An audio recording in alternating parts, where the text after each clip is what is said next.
kami dari kelompok 4 dan kita sekarang lagi ada di Museum Taman Siswa Dewantara Kirtigria, Yogyakarta. Ikuti keseruan kita yuk.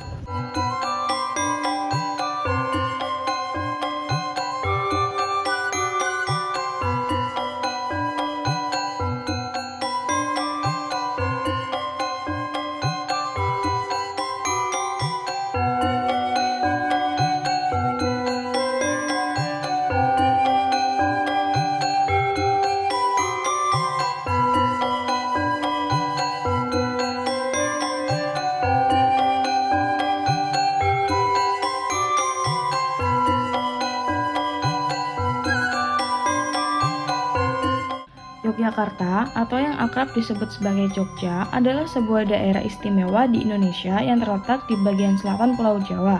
Jogja sendiri dikenal sebagai kota pelajar dan pusat kebudayaan Jawa. Yogyakarta memiliki kekayaan sejarah, seni, dan tradisi yang menjadikan istimewa di mata masyarakat Indonesia maupun wisatawan mancanegara. Kota ini menjadi simbol perlawanan dan semangat perjuangan bangsa Indonesia, terutama saat masa penjajahan dan revolusi kemerdekaan. Yogyakarta pernah menjadi ibu kota Republik Indonesia pada tahun 1946 sampai 1949 ketika Jakarta sedang dikuasai oleh Belanda. Dan dari sinilah semangat nasionalisme terus digelorakan. Museum Dewantara Kirtigria terletak di Kompleks Majelis Luhur Taman Siswa di Jalan Taman Siswa nomor 31, Yogyakarta.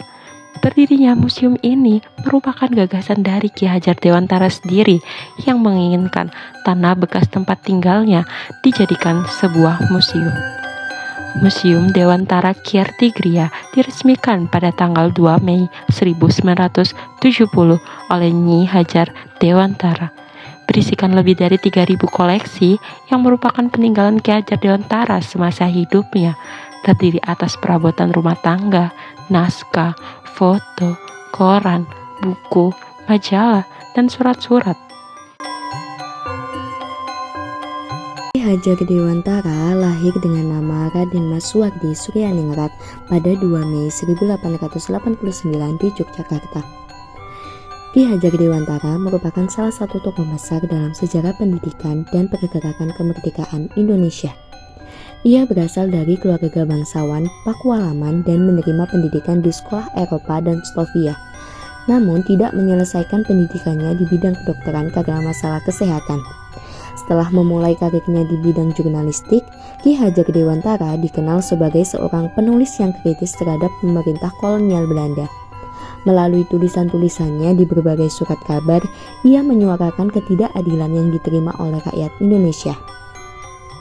Pada tahun 1922, setelah kembali ke Indonesia, Ki Hajar Dewantara mendirikan Perguruan Taman Siswa, sebuah lembaga pendidikan yang mengutamakan pendidikan yang merdeka berbasis pada nilai-nilai budaya lokal.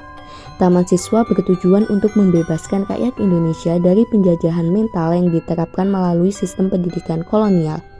Gagasan pendidikan Ki Hajar Dewantara yang humanis dan inklusif dikenal luas dengan prinsip-prinsip seperti Ing Ngarso Sung Tulodo, Ing Madya Mangun Karso, Tut Wuri Handayani, yang berarti memberi contoh di depan, membangun semangat di tengah, dan mendukung di belakang. Atas perjuangan dan dedikasinya di bidang pendidikan, Ki Hajar Dewantara diangkat sebagai pahlawan nasional pada 1959. Ia juga menjadi Menteri Pendidikan dan Kebudayaan pertama Indonesia setelah kemerdekaan dan mewariskan sistem pendidikan yang mendalam pengaruhnya bagi bangsa Indonesia hingga saat ini. Pendidikan Taman Siswa pada mulanya terbentuk ketika Ki Hajar Dewantara, Douwes Dekker, dan Cipto Mangunkusumo diasingkan oleh Belanda. Meskipun diasingkan, ketiganya tetap aktif dalam forum dan kegiatan Indonesia di Belanda. Hingga pada tahun 1918, Ki Hajar Dewantara kembali ke Indonesia dan aktif mengikuti perkumpulan kepemudaan, salah satunya kelompok Sarasehan Selasa Kliwonan yang dipimpin oleh Pangeran Suryo Mentaram. Melalui perkumpulan tersebut, Ki Hajar Dewantara ditugaskan untuk memimpin pelaksanaan pendidikan anak-anak. Ki Hajar Dewantara berencana untuk melakukan perubahan terhadap sistem pengajaran yang telah diterapkan oleh kolonial, yaitu sistem pendidikan perintah dan sanksi ke pendidikan pamong. Dengan melihat kondisi yang sedemikian rupa, maka Ki Hajar Dewantara memerlukan suatu wadah yang akan digunakan untuk melakukan perubahan terhadap sistem pendidikan yang ada, yakni dengan membentuk National On The Wheel Taman Siswa dan didirikan untuk pertama kali di Jogja pada tanggal 3 Juli 1922. Keberadaan Taman Siswa terus mengalami perkembangan yang sangat pesat pada tahun 1922 sampai 1930. Taman Siswa berhasil memiliki semua jenjang pendidikan mulai dari taman kanak-kanak, sekolah dasar, SMP, SMA, dan sarjana wiyata. Selain itu, Taman Siswa juga berhasil membuka 30 cabang di wilayah lain mulai dari Aceh hingga Indonesia Timur dan berpusat di Jogja.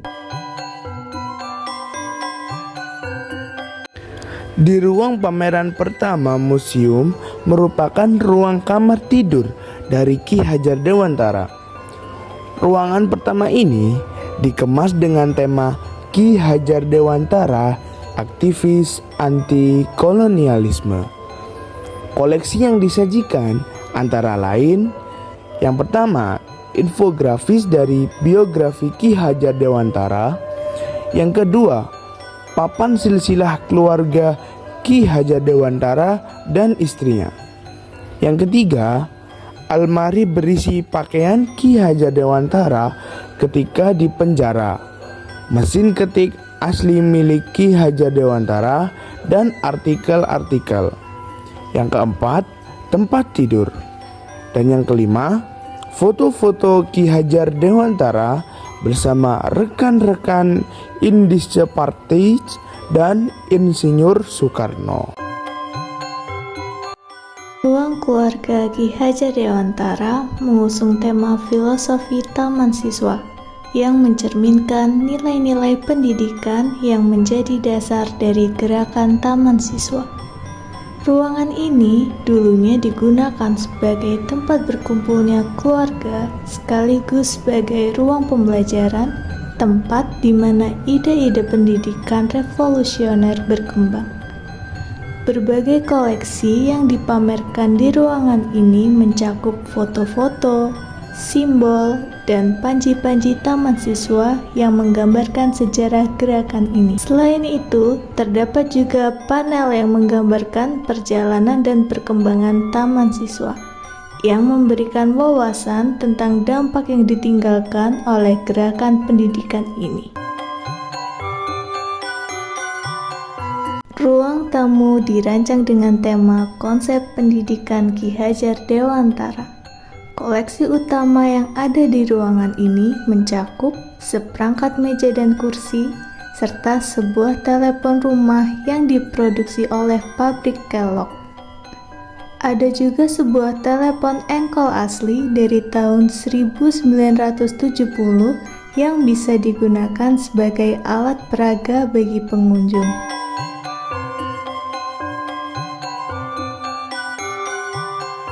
Selanjutnya adalah ruang kerja dari Ki Hajar Dewantara. Tema yang disajikan pada ruangan ini adalah Ki Hajar Dewantara sebagai pahlawan nasional. Pada ruangan ini menggambarkan bahwasannya Ki Hajar Dewantara tidak hanya sebagai bapak pendidikan Indonesia, tetapi pemimpin dalam bidang seni dan budaya. Koleksi yang terdapat pada ruangan ini antara lain: pertama, piano asli dari Ki Hajar Dewantara; yang kedua, beberapa penghargaan Ki Hajar Dewantara seperti Bintang Mahaputra Adipurna, sertifikat gelar Doktor Honoris Causa; yang ketiga, buku-buku dari koleksi Ki Hajar Dewantara; dan yang keempat adalah alat-alat kerja Ki Hajar Dewantara. Ruangan 5 di Museum Dewantara Kirtigria merupakan kamar tidur dari Nyi Hajar Dewantara. Berbagai koleksi disajikan pada ruangan 5 ini seperti tempat tidur, aksesoris dan baju, meja rias, foto-foto keluarga, dan juga lukisan foto Nyi Hajar Dewantara. Ruangan 5 di Museum Dewantara Kirtigria banyak menceritakan peran penting Nyi Hajar Dewantara dalam pendirian dan pengembangan Taman Siswa. Selama Ki Hajar Dewantara diasingkan di Belanda, Nyi Hajar Dewantara bekerja sebagai guru dan mempelajari teori pendidikan Froebel atau Taman Kanak-kanak di Den Haag. Nyi Hajar Dewantara kemudian menerapkan keterampilan dan pengetahuan untuk mendirikan sekolah taman kanak-kanak atau taman indria dan sekolah dasar atau taman muda di Taman Siswa. Pada tahun 1959, Nyi Hajar Dewantara mengambil alih sebagai pemimpin umum Taman Siswa, menggantikan Ki Hajar Dewantara. Yang selanjutnya yakni ruang kamar tidur Putri Ki Hajar Dewantara. Ruangan ini dipamerkan dengan tema pendidikan melalui seni dan budaya. Benda koleksi pada ruangan ini berupa tempat tidur Putri Ki Hajar dan Nyi Hajar Dewantara yang bernama Ni Niken Wandansari Sutapi Asti. Terdapat tambahan benda koleksi pada ruangan ini yang disesuaikan dengan tema ruangan, yaitu lukisan hasil karya siswa Taman Siswa, foto-foto kegiatan siswa Taman Siswa ketika dolanan anak, dan gamelan pertama milik Taman Siswa. Ruangan ini menggambarkan bahwa Taman Siswa memberi kontribusi signifikan terhadap perkembangan seni rupa modern Indonesia melalui penekanan pada musik, seni rupa, dan tari dalam kurikulum pendidikan. Hal ini memberikan kebebasan bagi siswa Taman Siswa untuk mengekspresikan diri secara kreatif.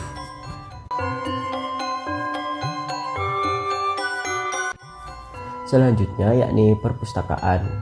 Perpustakaan menjadi pelengkap dari Museum Dewantara Kirti Griya. Museum ini didirikan pada tanggal 2 Mei 1970 dan menyimpan koleksi buku-buku milik Ki Hajar Dewantara serta buku-buku kenangan dari sahabat-sahabatnya. Di perpustakaan ini terdapat buku-buku yang membahas konsep ketaman siswaan, termasuk pemikiran-pemikiran Ki Hajar Dewantara di berbagai bidang seperti bidang pendidikan, sastra, budaya, politik, serta konsep berbangsa dan bernegara.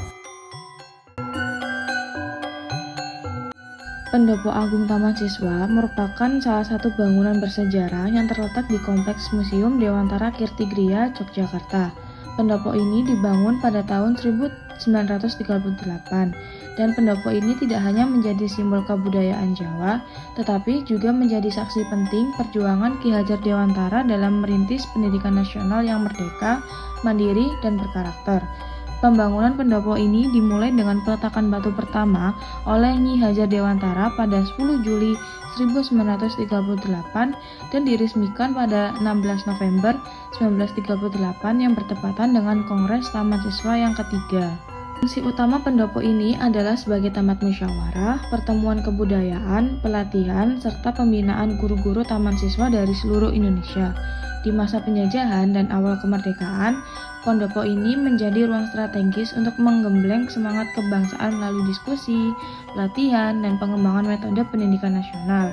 Hingga saat ini, pendopo agung masih aktif digunakan untuk kegiatan kebudayaan, pelatihan seni, serta edukasi sejarah bagi pelajar dan mahasiswa. Ing ngarsa sung tulodo, ing madya mangun karso, tuturi handayani. Di depan memberikan contoh, di tengah-tengah memberikan semangat, di belakang memberikan dorongan. Semboyan ini adalah filosofi sistem pendidikan Indonesia yang dicetuskan oleh Ki Hajar Dewantara. Hal tersebut dikenal dengan konsep Among atau trilogi kepemimpinan pendidikan. Semboyan tersebut dapat menjadi nilai yang harus diamalkan seorang pendidik dalam mendidik siswanya, sehingga pendidik dalam mengajar dapat mengembangkan sistem Among, yaitu mendidik dengan berjiwa kekeluargaan, bersendirikan kodrat dan kemerdekaan.